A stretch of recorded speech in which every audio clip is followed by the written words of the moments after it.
Good afternoon, welcome to business lunch. Global మార్కెట్ల పతనంతో Dalal street ఇవాళ నష్టాలతో హోరెత్తుతోంది. సెన్సెక్స్ 340 పాయింట్ల నష్టంతో, నిఫ్టీ 104 పాయింట్ల నష్టంతో ట్రేడ్ అవుతున్నాయి. అయితే నిఫ్టీ 5000 మార్కు పైన ట్రేడ్ అయ్యేందుకు ప్రయత్నిస్తోంది. యూరోపియన్ మార్కెట్స్ కొద్దిసేపటి క్రితం ఓపెన్ అయ్యాయి. సో సుమారుగా 1 నుంచి 1.5% వరకు ఈచ్ మార్కెట్ నష్టపోయినట్లు కనిపిస్తోంది. మన మార్కెట్స్ లో ప్రధానంగా రియల్టీ, మెటల్ స్టాక్స్ నష్టాలను లీడ్ చేస్తున్నాయి. లాభాల్లో ఉన్న స్టాక్స్ ముందుగా పరిశీలిస్తే ఏ గ్రూప్ లో REI Agro, Oracle Finance, Reliance Communications, JP Hydro, Asian Paints, GTL, Godrej Consumer, అలాగే Canara Bank, Fortis Health Care, Madras Cements, ఇటువంటి స్టాక్స్ లాభపడ్డ స్టాక్స్ లో మనం ప్రధానంగా చూడొచ్చు. ఆర్ఈఐ ఆగ్రో అత్యధికంగా 14% లాభంతో ట్రేడ్ అవుతుంది. అలాగే నష్టపోయిన స్టాక్స్ లో రియల్టీ ప్యాక్ లీడ్ చేస్తోంది. DLF, Sesa Goa, Hindalco, Container Corporation, Nagarjuna Constructions, HDIL, India Bulls Real Estate, Tata Motors, అలాగే Tata Steel, Balrampur Chini, SAIL, Sterlite Industries, Indian Hotels, Moser Baer, MMTC, ఇటువంటి స్టాక్స్ అన్ని నష్టాల్లో ట్రేడ్ అవుతున్నాయి. ఏ గ్రూప్ స్టాక్స్ లిస్ట్ లో ఉన్నాయి.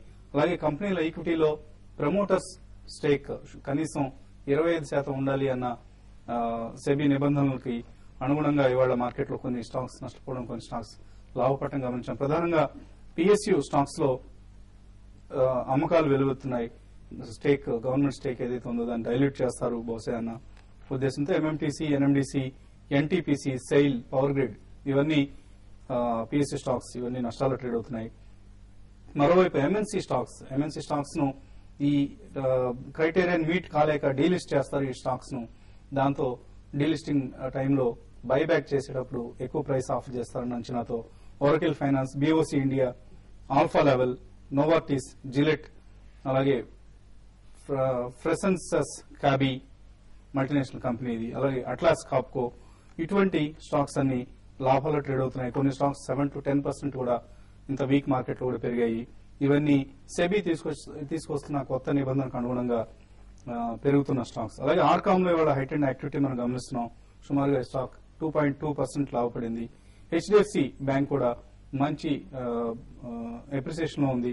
ఆర్కామ్ లో ఎటిసలాట్ స్టేక్ తీసుకున్నది ఇంట్రెస్ట్ చూపిస్తుందన్న వార్తలతో ఈ స్టాక్ పెరగడం మనం గమనిస్తున్నాం. అలాగే మిగిలిన లార్జ్ క్యాప్స్ లో రిలయన్స్ ఇండస్ట్రీస్, అలాగే Infosys technologies, SBI, hero Honda, ONGC, Reliance infra, ఈ స్టాక్స్ అన్ని కూడా నష్టాల్లో ట్రేడ్ అవుతున్నాయి. TCS, Wipro, all stocks almost green లో ఉన్న స్టాక్స్ మనం వేళ్ల మీద లెక్క పెట్టొచ్చు అన్నట్లుగా కనిపిస్తున్న పరిస్థితి. మిగిలిన స్టాక్స్ అన్ని, ప్రధాన స్టాక్స్ అన్ని నష్టాల్లోనే ట్రేడ్ అవుతున్నాయి.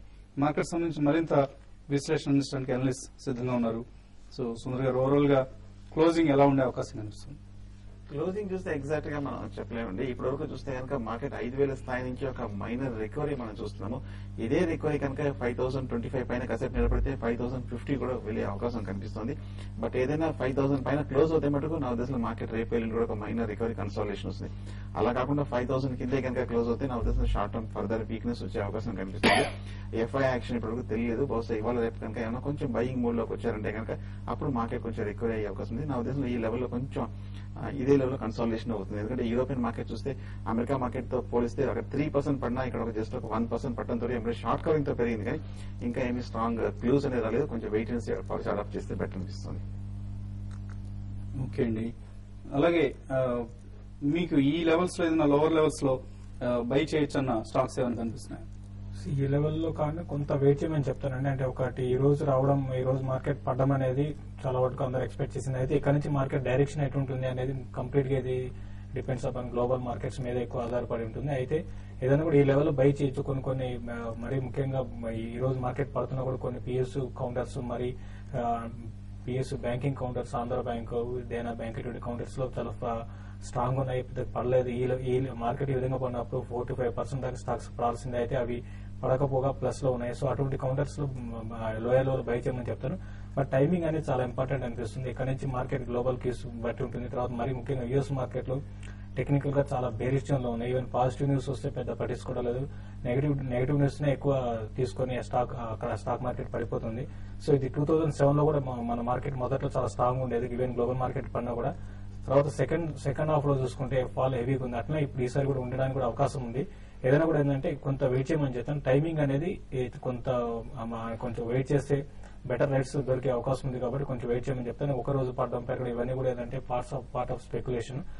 కరెక్ట్ గా ఇప్పుడున్న లెవెల్ ఇది బై చేయొచ్చు అని 100% చెప్పలేం కాబట్టి కొంచెం వెయిట్ చేసి మార్కెట్ కరెక్షన్ లో ఇక్కడ నుంచి ఒక 100-200 పాయింట్స్ నిఫ్టీ పడడానికి ఇంకా ఛాన్స్ ఉంది.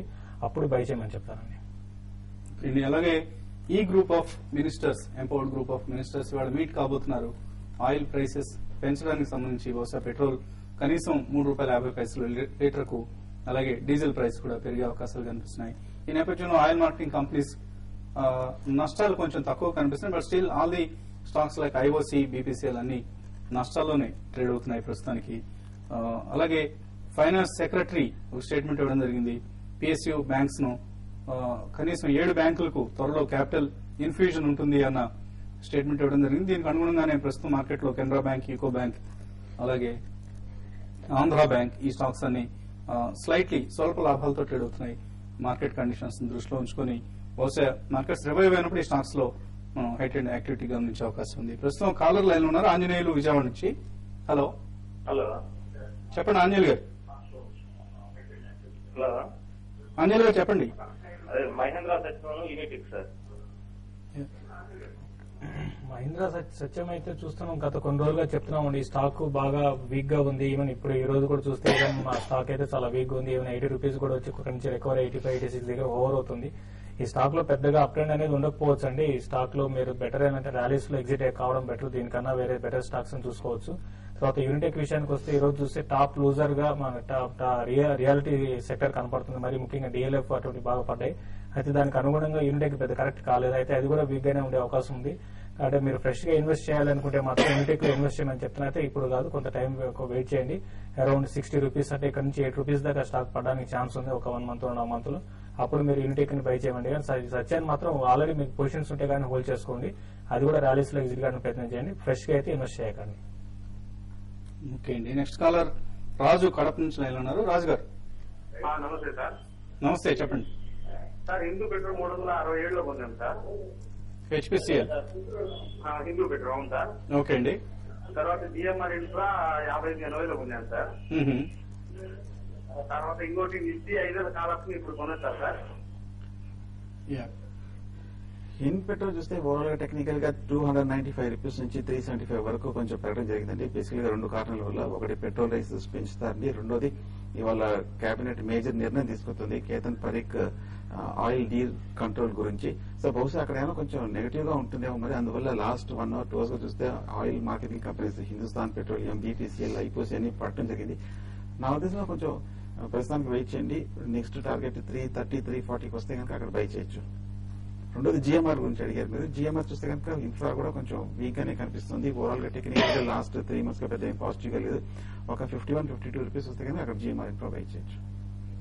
ఓకే అండి. నిఫ్టీ కాల్ ఆప్షన్ కూడా ఆయన తీసుకుందాం అనుకుంటున్నారు 5000 call option. Nifty call option అయితే మీరు ఇప్పుడే వద్దండి. ఒక కాల్ తీసుకోవాలనుకుంటే ఈ రోజు క్లోజింగ్ లో చూడండి, లాస్ట్ హాఫ్ అన్ అవర్ లో ట్రెండ్ ఏ విధంగా ఉంటుంది దాన్ని అబ్జర్వ్ చేసి తీసుకోమని చెప్తాను. 5014 పైన నిఫ్టీ క్యాష్ నిఫ్టీ కానీ ట్రేడ్ అయితే మాత్రం, ఎందుకంటే 200 days మూవింగ్ యావరేజ్ 5015.75 ఉందండి. ఒకవేళ దానిపైన కానీ మార్కెట్ కానీ సస్టైన్ కాగలిగితే అప్పుడు తీసుకుని, లేకపోతే మాత్రం వద్దండి. ఓకే అండి. శివనారాయణ కాకినాడ నుంచి లైన్ లో ఉన్నారు. Hello sir. డిఎల్ఎఫ్ కావాలి. డిఎల్ఎఫ్ బై చేద్దాం అనుకుంటున్నారా? డిఎల్ఎఫ్ బై చేశాను సార్. 280 బై చేశానంటే దాన్ని హోల్డ్ చేయాలా ఏం చేయాలని.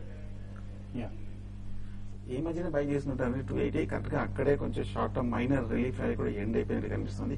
బట్ ఓవరాల్ గా చూస్తే కనుక లాస్ట్ 2-3 months గా రియల్ ఎస్టేట్ ప్యాకేజ్ కూడా కొంచెం డిసప్పాయింటింగ్ ఉంది. బట్ కానీ క్లోజ్ టు బాటమ్ వస్తుందేమో నా అభిప్రాయం. డిఎల్ఎఫ్ 240 వస్తే కనుక అక్కడ ఫర్దర్ గా మీరు వీరుంటే యావరేజింగ్ చేసుకోవచ్చు. ప్రస్తుతానికి కొంచెం షార్ట్ టర్మ్ వీక్నెస్ ఎక్స్పెక్ట్ చేయొచ్చు మరి. ఓకే అండి. మీరు షార్ట్ టర్మ్ కోసం తీసుకుంటే హోల్డ్ చేయండి ప్రస్తుతానికి. మేబీ నెక్స్ట్ స్వింగ్ లో, నెక్స్ట్ ర్యాలీలో మీరు బహుశా దీని నుంచి బయటపడే ప్రయత్నం చేయొచ్చు. ఇప్పుడు ఒక షార్ట్ బ్రేక్ తీసుకుందాం.